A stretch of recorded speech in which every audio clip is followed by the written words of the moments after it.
Welcome to Arizona Living. I'm your host, Danielle Lerner, and we're at the ASU Health Futures Center talking all about innovations in healthcare.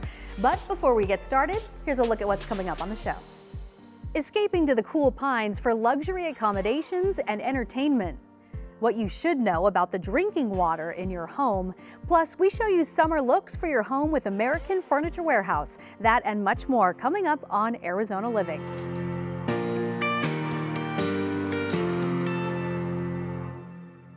Advancements in healthcare are changing fast, and a lot of that innovative work is happening right here at the ASU Health Futures Center. Joining me now is Associate Director for Business Development, Eric Moreno. Eric, thanks so much for being with us. My pleasure. Thank you for having me. So Eric, I can guarantee that a lot of people drive by this building quite often, but really don't understand the gravity of what's happening here. So how do you describe the ASU Health Futures Center? Absolutely. So I like to think of this building as the physical manifestation of our relationship with Mayo Clinic.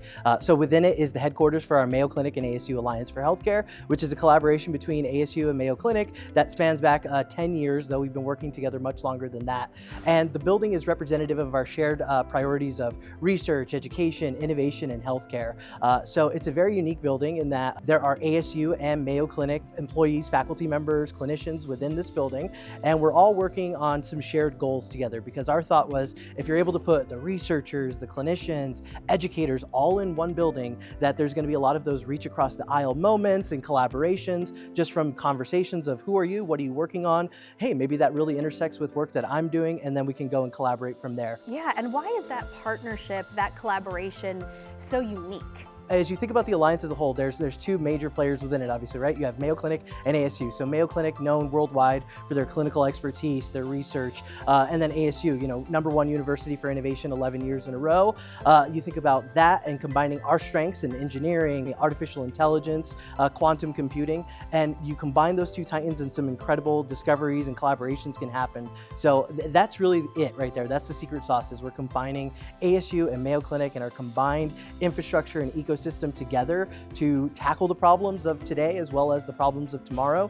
So what makes this unique collaboration work? So within our alliance with Mayo Clinic, we have a dedicated team of individuals, and I myself am among them, working very closely with leaders at ASU, as well as we have counterparts on the Mayo Clinic side, a team of Mayo Clinic leaders, so their Chief Innovation Officer, Rafael Fonseca, among them. On the ASU side, Jessica Rousset, Sarah Staubenfeld are leaders that are working on the relationship day to day. So the many things that go on within it, from the grant opportunities, events, as well as the research collaborations, we're the team day to day helping to clear hurdles, make these across the aisle collaborations happen. And so I think that's something that's very unique, is that there's that commitment from both sides of, we have people dedicated to make sure that this is as successful as it can be.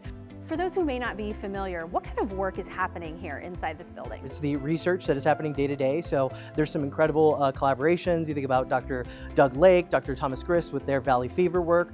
We also have our Human Performance Lab, where Dr. Jason Siegler is working on some incredible human performance research. There's also the education. So we have our Impact program, which is a biomedical engineering master's program that offers the students a clinical immersion at Mayo Clinic, is headquartered here in this building. And then you think about the innovation. So not only are there people that are innovating, but there are companies that have maybe been ASU spinouts, so ASU IP or devices that have commercialized. So there's everything in this building, from research to education to innovation and innovation in practice. Yeah, and when we talk about advancements, particularly in the healthcare space, they're changing so quickly. So how does the ASU Health Futures Center not just stay on top of some of the latest trends, but stay ahead as well? I think as we're looking to the future, we see that the future of healthcare is very much interdisciplinary, so teams from wide varieties of background as well as collaborative. So not just ASU or Mayo Clinic in a silo, but working collaboratively with partners across the ecosystem, whether that's,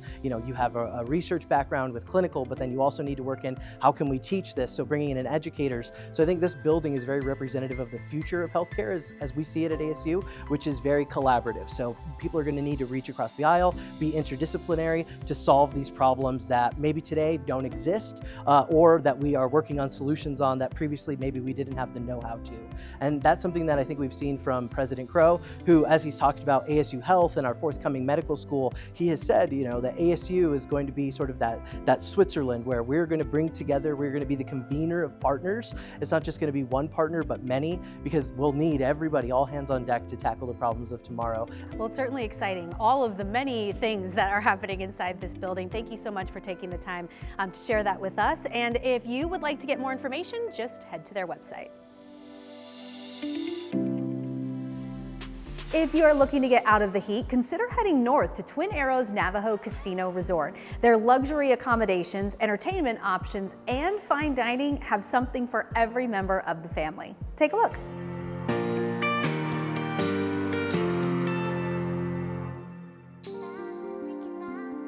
Twin Arrows opened its door in 2013. The identity is culturally eclectic. When you look at it, nature comes to the tribe comes to nature. It's beautifully appointed. Low overtones, nice soft brown overtones as well. And when you look at bright and cheerful environment, this is very reflective of the culture of the spirit of the tribe of Navajo Nation. Very cheerful, friendly, outgoing, inviting. This is a family environment that we want to reflect in the hearts and souls of our guests. Twin Arrows has everything to offer. They have an assortment of slot machines, table games. We have a sports area. We have a beautiful Grand Falls buffet, located at the tail end of our casino, offering themed nights, beautiful seafood nights. We also have Zenith Steakhouse, which is a Michelin-rated steakhouse. It's an amazing, one of the best steakhouses in the state of Arizona. Next, we also have Four Elements Cafe, and offers culturally traditional foods such as blue corn, which is available in Navajo Nation. It's their beautiful cookies, meals, all the things that are indicative of the tribe's culture. We also have indulgence, and we have all custom fabricated pastries done right here at Twin Arrows. There's an indoor pool, there's a fitness center, and there's a whole range of catering and convention space available for weddings, family events, functions, including entertainment. To beat the heat, first of all, we're 7,000 feet above sea level here at Flagstaff, Arizona, right here at Twin Arrows. And the average temperature here in the summer months, about 85 degrees, and it beats the heat of being in Phoenix. It's beautiful all year round here anyway at Flagstaff. It's got 4 seasons, and there's many things here to do. We're close to the Grand Canyon, we're close to Sedona, we're close to all the national parks and recreation. There's everything for everyone.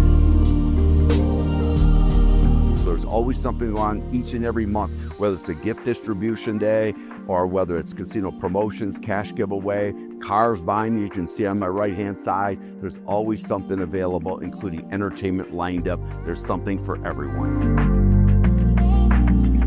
What guests tell me here at Twin Arrows Casino Resort is the same all the time. It's a sense of belonging, a sense of the past, a sense of the present and future. They love our team members. They're very friendly. They're outstanding. Over 86% of our team members are of Navajo descent. The rooms are highly appointed. It's a clean environment around here. We're a bright and cheerful environment here. We have nature coming in with these beautiful overtones. You can't ask for more than that. Go to twinarrows.com and you'll see all the features that will be available. Hotel, rooms, food, beverage, food, an assortment of product lines and descriptions, but mainly here to come in an exceptional experience of a lifetime. Only here at Twin Arrows.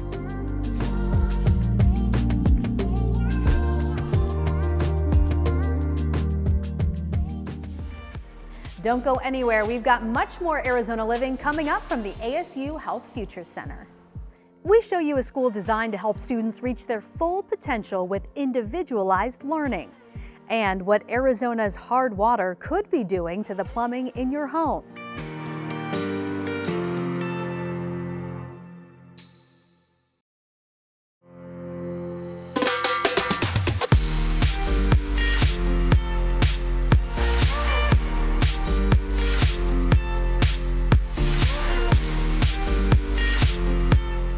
Chicanos por la Causa's community schools are building future leaders by fostering an environment focused on individualized learning.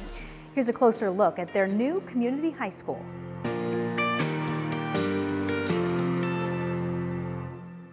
When I was looking for what high school to come to in 2014, first was gonna go to a really big one, and I went there and the campus was so huge that I felt overwhelmed. And then when I came here, I felt very calm, that it felt like it was supposed to be where I was supposed to be. A moment where I had individualized attention from a teacher, her name was Miss Porton, and when my mom was super sick, she got super sick when I was 16, when I was here, and she was in and out of the hospital, and she had cancer. And what this teacher did is she would take me to the hospital after school so I could see my mom. I don't believe I would have gotten that type of treatment in a really big school because it felt very at home. She is still a part of my life now. And she went to my wedding when I got married, and the connections that the teachers have here with their students on a more than a first name basis. They know what's going on in your life, and they're there for their students when things happen. Lupe was a huge support. She was here when I was here, and she's still here now. And it's something that's really exciting. When you go places, it's nice to have people who have a firm foundation where they're at, and she shows the same support to everyone who walks through the hall or walks through that door. And it's always with a smile, it's always with a hug, it's always with a welcome. And I know she's done that for everyone with me and after me. There's the only way that someone can actually feel cared for, feel that the mission that they want to do for their life is wanted and that they can reach it, is through individualized learning. Me being here alone, I had tons of opportunity to get to where I was. I was a part of the National Honor Society. I played softball and volleyball here. I made yearbook for 3 years. There were so many things, and I volunteered with St. Vincent de Paul and all of these things through this high school alone. One of our existing board members, Rebecca, she actually is a past student of ours who wanted to give back to the community, who did learn so much from just attending one of our CPLC community schools and wanted to pay that forward. CPLC Community Schools, we are comprised of 3 high schools. We have 2 in Tucson, Arizona, Envision and Totecali High School, and then we have a high school here in Phoenix, Avance High School. Our students are exposed to unlimited opportunities, and we, the staff here at Avance High School, really do try to go above and beyond to make sure that your child is successful.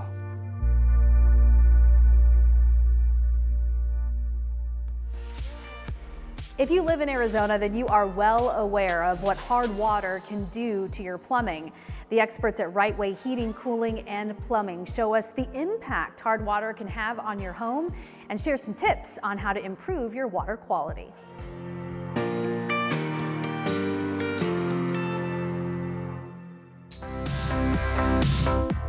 Here in Arizona, we have very hard water. Most of our water comes through the Colorado River, and it's leaching the minerals, which is the magnesium and the calcium, from the water, and then now that comes to our house.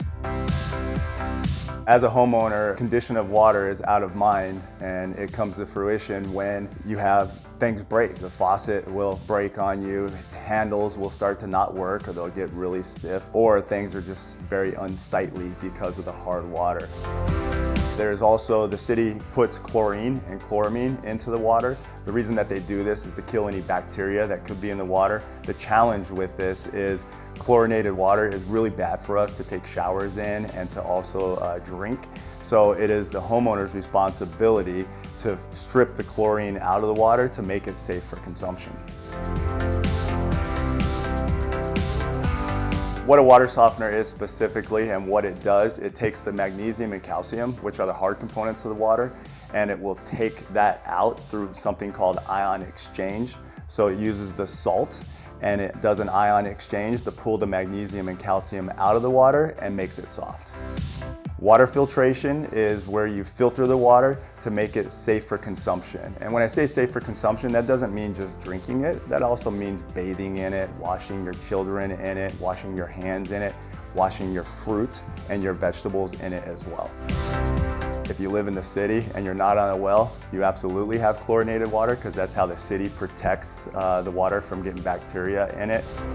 If you think that you have any of these issues, you can give Right Way a call. We do water softeners, we do carbon systems, we'll take the chlorine out of the water. We also do drinking water systems to give you the cleanest, most purest water that you can have. If you're currently drinking bottled water, you can have that right at your kitchen sink. You don't have to buy those bottles anymore. Some of the benefits of a homeowner having water filtration and water softener is you're gonna have softer skin, your hair is gonna feel more smooth. Personally, my wife says that her hair is less staticky.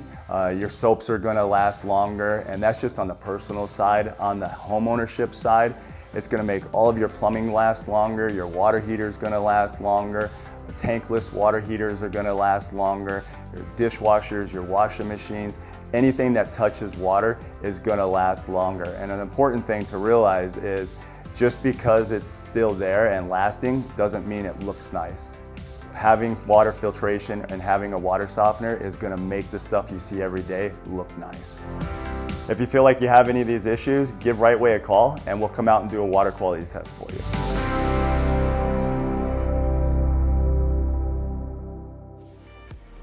Don't go away. We have more Arizona Living coming up from the ASU Health Futures Center. We sit down with Arizona Diamondbacks legend Luis Gonzalez, and we show you a revolutionary new rapid test for valley fever.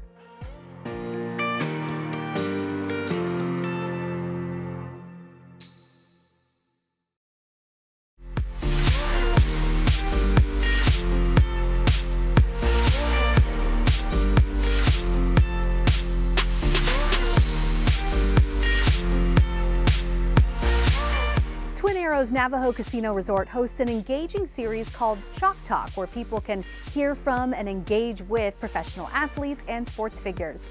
Here's a look at one of their recent events with Diamondbacks legend Luis Gonzalez.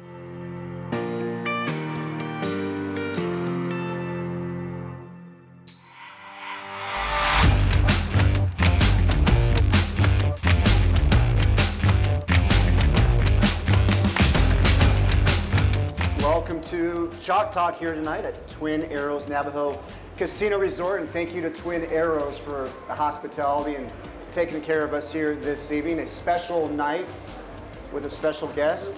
Our special guest here, Arizona icon and a five-time Major League Baseball All-Star, World Series champion, Gonzo, Luis Gonzalez. Give it up, everybody. Thank you. Always good to see you. Thanks, Chris. It's great to be here. I've been here a couple times before, so my wife and I enjoy coming out here and being a part of the Twin Arrows Casino.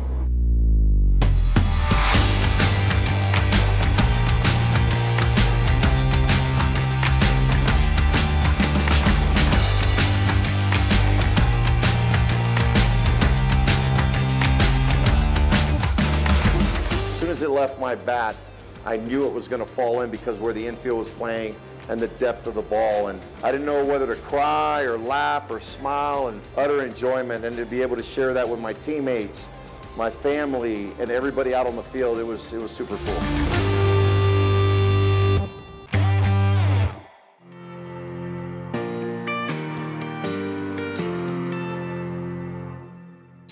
We are here at the ASU Health Futures Center, and joining me now is Dr. Douglas Lake to talk about some groundbreaking work happening around valley fever. Dr. Lake, thanks so much for being here. Thanks for having me. So what is valley fever? Valley fever is caused by a fungus that grows in the soil here in Arizona. And we have just the right conditions. You've seen these dust storms, people digging in the soil. A lot of times dogs will dig, and the fungal spores that live in the soil are just the right size to be inhaled. And once they're inhaled, they germinate down in your lungs. And when they germinate down to your lungs, a lot of times the body responds by causing a pneumonia. So the fungus causes a pneumonia in your lungs. Most of the time it's an uncomplicated pneumonia, and people can get over it with help from their healthcare provider, but sometimes the fungus, we call it, disseminates or goes beyond the chest wall, and it can go to any organ. Now, valley fever is something that impacts a lot of Arizonans. In fact, I actually just had a friend not too long ago go through a pretty debilitating bout with it, and it can be tricky for patients and providers. Why is that? Well, one of the primary problems is diagnosis. Some people will get very sick, and some people won't get so sick. And if they get sick, they'll go to the urgent care or the emergency department. And if they get a chest x-ray, it's very difficult to tell if they get a chest x-ray if that white spot in their lung could be cancer, could be something non-infectious, it could be tuberculosis. So they really don't know if it's valley fever or not. And they'll say, well, we may not be able to test you. The test is going to take a long time. It's probably going to take a week to come back. So we're just going to give you some antibiotics. But antibiotics don't work for valley fever.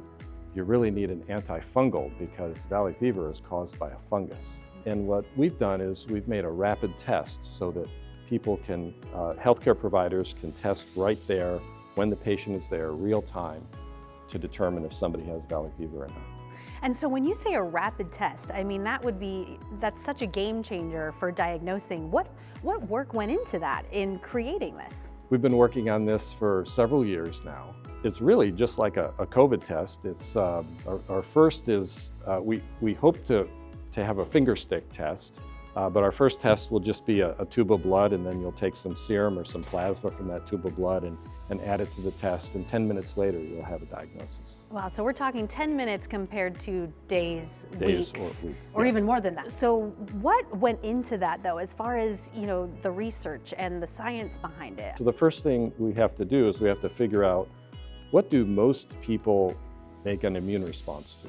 Do they make an immune response to the carbohydrate from the fungus, the protein of the fungus? So we have to figure out what is the immune target. And once we figure out what the immune target is, then we say, okay, well, let's see if we can detect antibodies to that immune target. And once we can detect antibodies to the immune target, then we can start to engineer the test. Of course, the ASU Health Futures Center, that partnership with Mayo Clinic is really instrumental in so much of this. How does collaboration and partnership play into being able to develop something like this? Oh, it's crucial. So my collaborator at Mayo Clinic, Tom Griss, has been great. He is co-director of the serology laboratory at Mayo, which means that all clinical samples come through his laboratory. So we work with the human subjects committees to be able to get permission to test the samples that come through his laboratory. And then magic happens, because then we have the samples, we have the science, and it works. So when could folks be benefiting from this rapid test? We have some regulatory hurdles that we're going through. We're hoping end of the summer, so end of the summer in Arizona is probably end of September, so we're hoping end of September. Well, thank you so much for taking time to share not just your work with us, but also the amazing work that's happening here every day. We certainly appreciate it. And if you would like to learn more, you can head to their website.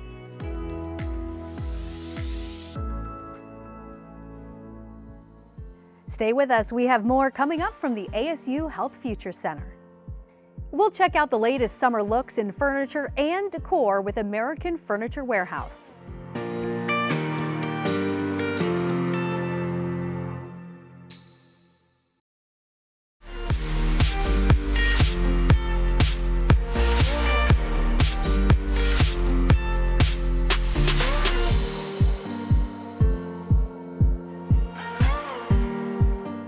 Summer is here, and the design experts at American Furniture Warehouse are showing us some cool summer trends for your home.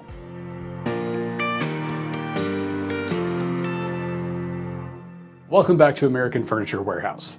We're heading back into summer, so appropriately, we're looking at a space we're calling Easy Summer Vibes. We have 3 spaces here, each with some unifying elements and some other features which are bold and unique. In the first space our designer is calling Global, we see a collection of sorts of artisan textures and a real worldly influence. This space feels like a boutique beach retreat filled with treasures gathered over time. And next we have the Mediterranean room. This space is airy, sun-washed, and effortless with vibrant infusions of sun and sea. It's minimal and warm with a soft architectural influence. Finally, we have the classic summer room. The key elements of design here are relaxed, natural, and sun-faded. This space blends coastal ease and casual, organic, modern living. These spaces offer 3 distinct summer vibes. You can find whatever allows you to relax during those hot summer months. As always, everything you've seen in this room and more can be found at any one of our American Furniture Warehouse locations or online at afw.com. We want to thank everyone here at the ASU Health Futures Center for hosting us, and it is really exciting to consider that so much of the groundbreaking, innovative work happening in healthcare is happening right here in Arizona. If you'd like to learn more, just head to their website. I'm Danielle Lerner, and we'll see you next time on Arizona Living, where we help you live an inspired life.